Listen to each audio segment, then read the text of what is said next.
This video is brought to you by Straight Goods News, Canada's alternative online news source. Visit straightgoods.ca. What was your general impression of the conference? Was it helpful? Well, I was encouraged by the fact that we had the conference at all, because we clearly have a problem in the labor movement. Where we've always been, we've had our enemies, we've had our challenges, but those challenges are becoming more serious and more acute. And we're facing a government in the Harper government that is more like sort of the American Tea Party right than anything we've ever seen in Canada.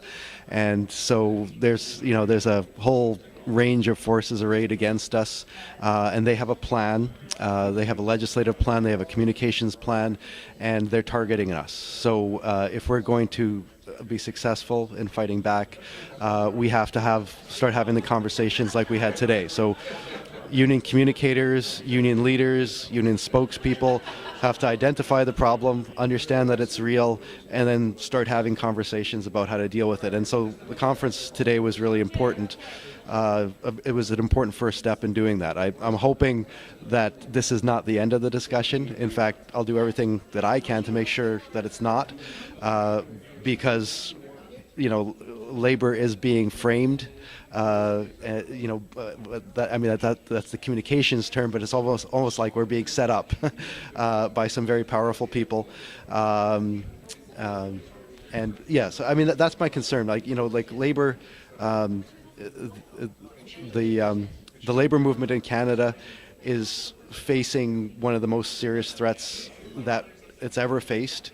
It's clear that there's a legislative agenda, there's a communications agenda, and it's happening, first at the national level with the Harper government, but we're also seeing this repeated at the provincial level in places like Saskatchewan especially, Alberta to slightly a lesser extent, but anywhere where there's these new style conservatives who, borrow more from the American Republican right, they've been emboldened by what they've seen south of the border.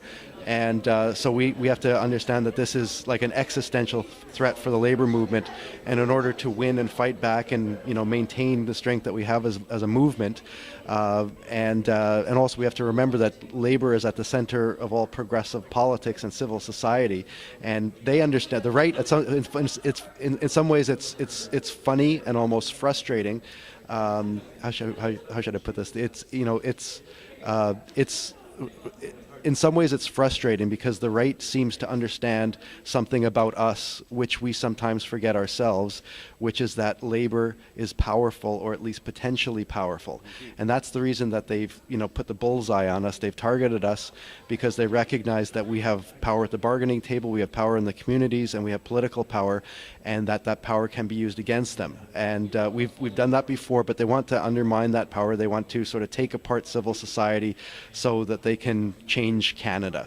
And so that's really what this is about. And we have an obligation as a labor movement to get our act together, protect the labor movement, but also in doing so protect broader civil society.